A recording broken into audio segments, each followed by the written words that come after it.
The topic that we're going to cover today is simple to understand, but not necessarily easy to implement.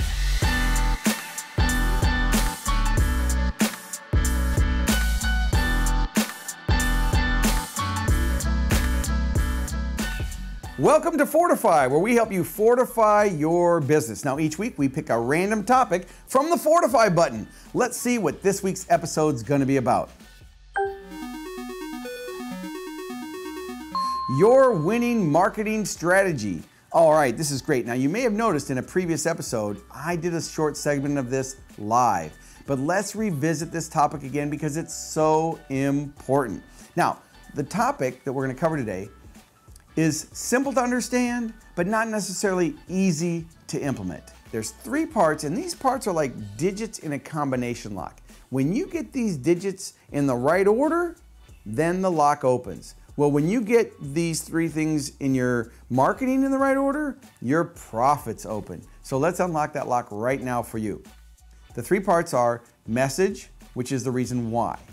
Why does someone spend money with you? The next element is market, which is who. So who are you going to send that message to? And then, of course, how, which is the method. So you have the message, the market, and the method. You have the why, the who, and the how. So let's take a quick look at each of the components. Your first component, of course, is a message, which is the benefit messages. Why do people pull out their credit cards or spend money with you and your company? So the benefits. Now, benefits are really easily defined as emotional or intangible. They're the result of your features. So often when I work with clients, they get confused. They think that 15 years of experience is a benefit, or open 24 hours is a benefit. No, 15 years in business means that they can trust you and have confidence. Those are emotions. Open 24 hours is a feature. The benefit is that it's convenient. So you really need to take a close look at all your marketing and make sure that you have really compelling benefits. So the key here is lead with benefits, substantiate your claims with the features. Now, of course, once you've got this great compelling message, you need somebody to send it to. That leads us into your market. Now, what do you really know about your market? Have you really done a customer profile? To do that, you need to take a close look at their demographics, which are their stats, like how old are they, where do they live, how much money, are they married, whatever, their statistics. You also want to look at their psychographics, which are the behaviors. You know, where do they congregate, how do they make decisions, where do they hang out on social media, what do they read, how do they make buying decisions. So now you got the two parts, right? You got your message and you got your market. Well, now you need a method, right? You need to know some way of sending that method or that message to that particular market. Let's say I write a really compelling message that's going to C-level professionals, but I choose to send a postcard. Like, that frickin's gonna work. That's not gonna work. So I can have the best message in the world, I can have all my demographics for my C-level professionals, but if I use a marketing method that's not congruent for the market I'm trying to sell to or promote to or communicate to, it's not going to work. Now, that's a little bit extreme, I know you get that, but I know that a lot of you make that same mistake in your business. You've come up with one branding message or one slogan or one tagline or one headline, and you think it applies to everybody. But it doesn't, because there's so many different markets out there, and within each market there's subcultures and there's the different generations, right? You got Gen X and Gen Z and Gen Y and traditionalists and boomers and the connected generation, blah, blah, blah. Who gives a shit? I don't care. You just have to make sure that you know who is your target prospect. A few years ago, I was speaking at a company in New York, and these guys were high-powered professionals, and each of them made over 6 figures. And when I first got introduced to speak, they didn't want to listen to the speaker. They wanted to go play golf. We were at this beautiful golf resort. The last thing they wanted to do was sit in a conference room and listen to a speaker. So I said to them, hey guys, give me 15 minutes. If in 15 minutes I haven't convinced you that it's worth spending time, we can go. I've already got my check in my pocket. You guys can go play golf. They all cheered, yay, right? So they sat down and they said, okay. And I said, okay, tell me who the best marketer in the room is. Because see, these were marketing directors that were responsible for group ticket sales for conventions all across the United States, for conventions and concerts and things like Sesame Street Live and Ice Capades and the circus and things like that. So this guy comes up, we'll just call him Bob. So Bob comes up and he brings all of his marketing materials with him so we could do a hot seat. And I said, Bob, let's use the 3M system for success. Pick something out that you're really proud of. And he gets this full-page ad for Sesame Street Live. And on the top of it is a headline that says, let's be friends. And then below it, it's a big picture of Big Bird, and then the description and time and date of when the shows are going to be. And I said to him, I said, well, let's just look at this for a second. Do you think this was effective? He said, yeah. I said, how much did you spend on that? He said, $70,000.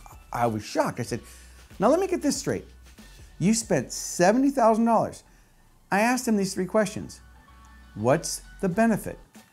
And he said, well, I don't know, let's be friends. That didn't make a lot of sense. I said, who are you trying to send it to? He said, kids. Now, as soon as he said kids, you could have heard a pin drop in that audience because everybody was thinking, oh, I see where this is going, right? And then I said, oh, you're using the newspaper. So let me get this straight, Bob. You spent $70,000 to send the message, let's be friends, to kids using the newspaper. And the worst part is I opened up the newspaper and it was the financial section. So Bob, I was thinking, Bob, what the heck were you thinking, right? It was a total waste of time. It was a mismatch. Kids don't read the newspaper, so he didn't have the right message, he didn't have the right market, and he certainly didn't use the right method.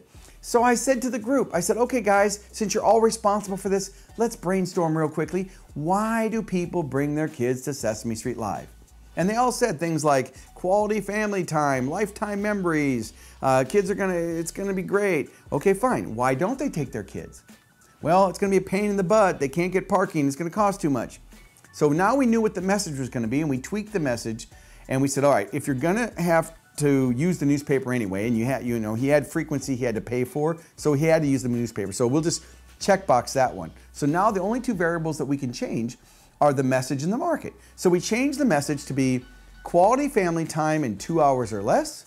Instead of a picture of Big Bird, we put a picture of a family with kids and souvenirs and smiling faces. And then we ran the newspaper again the next month. And their sales went up by 30%. And I worked with that company over 9 years. So what's the real benefit here? You can do this in your business. So when you're done watching this episode of Fordify and you've done sharing it and liking and all that stuff, what I want you to do is I want you to go back and I want you to look at your website. I want you to look at your brochures, your catalogs, your signage, anything you're using to communicate value for your products and services. And I want you to use the 3M formula. Just sit down and ask yourself, what's the message we're trying to use? Who are we really trying to send it to? And what's the method? The outcome here is I know you understand the 3 parts of the combination lock. I know you understand that you should have benefits, but do you? I'm sure you know who your target market is, but do you? And I hope that you know what method you're using. Bottom line, if what you're doing isn't working, it's this. Go back and look at your combinations and tweak them, because when you start tweaking these digits in the lock, you're gonna unlock it faster to bigger profits. Now that's it for this week's episode of Fordify. I'd love to hear what you think. If you agree or disagree, make sure you put some comments below.